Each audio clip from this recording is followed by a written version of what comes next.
So hello everyone. In this video, we will do the daily current affairs analysis of 3rd November 2021. So the first topic which we will discuss is about the One Sun, One World, One Grid initiative. So it is from GS paper 3 and topic is conservation related issues and also the renewable energy sector. So about the program, the plan brings together the International Solar Alliance ISA and the UK Green Grid system and is in line with India's focus on solar energy use. The grid will be established in the next few years by the International Solar Alliance ISA and the Indian approved initiative to carry forward solar power initiatives to various countries. The vision behind OSOWOG, One Sun, One World, One Grid, is the sun does not rise and is always present worldwide at any time. Implementation. The Ministerial Steering Group will work to accelerate the construction of large solar power stations and wind farms in the best of locations connected together by continental grids across national borders. The Ministerial Steering Group comprises France, India, the United Kingdom and the United States and will consist of representatives from Africa, the Gulf, the Latin America and the Southeast Asia. Benefits of the program. With one global grid, we can access clean energy in all areas. The need to conserve energy will decrease and the efficiency of solar projects will increase. India will generate 40% of energy from non-fossil fuel sources by 2030 and has demanded that the solar power supply be linked to the borders that provide the mantra of one world, one sun, one grid. The proposed merger will result in a reduction in project costs, higher efficiency, and increased asset utilization for all participating organizations. This plan will only require additional investment as it will not require compatible grid infrastructure due to the working with existing grids. It will assist all stakeholders in attracting investment in renewable energy sources and the utilization of skills, technology, and finance.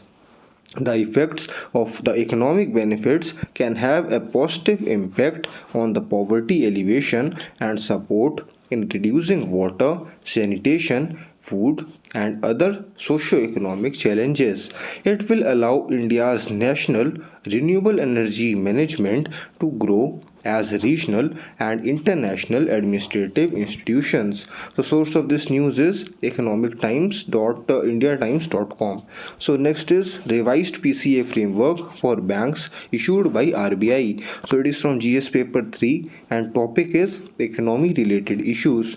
So why in the news? The RBI has released an updated prompt corrective action PCA framework for banks to enable timely regulatory interventions and also serve as an effective market regulatory tool. About the updated framework. So the revised PCA framework will come into effect from 1 January 2022. The indicators to be tracked will be the CRAR, Common Equity Tier 1 ratio, net NPA ratio and Tier 1 leverage ratio respectively.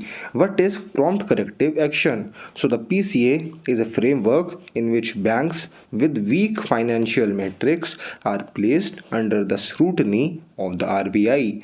The RBI introduced the PCA framework in 2002 as a systematic approach to early intervention for banks that lose money due to poor quality assets or risk losing profits.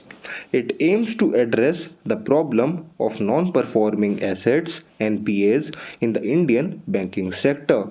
The framework was revised in 2017 based on the recommendations of the working group of the Financial Institutions and Development Agency, Financial Resolution Systems in India, and the Financial Sector Law Reforms Commission. So PCA is used when certain risk limits are violated. There are three risk limits based on certain levels of asset quality, profitability, capitalization, and the like. So the prelims hot link topics are about the PCA, the features of PCA, and the parameters on which the PCA is implemented by the Reserve Bank of India. So source of this news is The Hindu. Next is about the infrastructure for resilient island states. So it is from GS paper 3 and topic is disaster management and infrastructure development. So why it is in the news? The program was launched by India to develop world class infrastructure on small islands at the risk of climate change.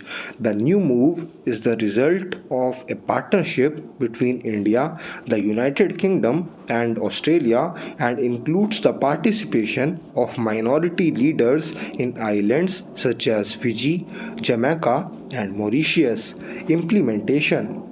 The IRIS initiative is part of the Coalition for Disaster Resilient Infrastructure CDRI, which will focus on skill development and pilot projects, especially in small developing islands. Need for the past few decades have proved that no one is immune to the effects of climate change, whether developed countries or in lands rich in natural resources. This is a serious threat to everyone. However, the small island developing countries SIDS face a major challenge or a major threat to climate change. One third of all the SIDS nations inhabitants live in areas with less than 5 meters below the sea level. This puts them at greater risk for sea level rise, storm surges, and coastal erosion. These countries contribute only 1% to the global greenhouse gas emissions and they are still among the first to experience the devastating effects of climate change. So about the CDRI. It was launched by the Indian Prime Minister Narendra Modi in September 2019 at the UN Secretary General's Conference on Climate Change in New York, US. It is a platform where information is generated and traded in various aspects of disasters and climate resilience in infrastructure. It will create a mechanism to assist countries to develop their skills and practices in terms of infrastructure development in line with risk and economic needs. To date, 25 other countries, including Germany, Italy, Japan, Australia, and the United States, have joined the coalition. CDRI is India's second international alliance in the field of climate change, with the other being the International Solar Alliance, which has been also associated with the One Sun, One World, and One Grid initiative. So the International Solar Alliance, which is now transformed into a convention-based government agency. So about the small island developing countries, the small island developing states SIDS is a separate group of 38 UN member states and 20 UN members of the United Nations regional commissions facing unique social, economic, and environmental risks.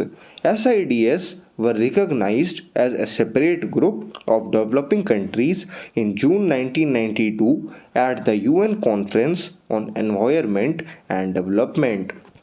So source of this news is economictimes.indiatimes.com. Okay, so next is about the Defense Acquisition Council. So it is a prelims specific topic. So to combat corruption and speed up the military decision making, the Indian government in 2001 decided to establish an integrated DAC, Defense Acquisition Council. So it is headed by the Minister of Defense. So the purpose of establishing a DAC is the purpose of the DAC is to ensure the immediate procurement of mandated military requirements in accordance with the required skills and for a limited period of time through the full utilization of allocated budgetary resources. So the functions of DAC. DAC is responsible for providing procurement policy guidelines based on long-term procurement plans. It also cancels all purchases including both imports and those produced locally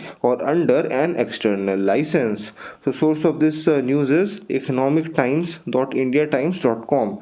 So next is about the anti-terror agency set up in J&K, Jammu and Kashmir. So it is a prelims specific topic. So the J&K government has established a new state investigation agency SIA for rapid and effective investigation and prosecution of military related crimes in the union territory area. So the SIA will be an important liaison with the National Investigation Agency NIA and other central institutions. The head of this unit will be a former SIA or the CID director of that state of Jammu and Kashmir state. So source of this news is The Hindu. So thanks a lot for watching the analysis video. Have a nice day.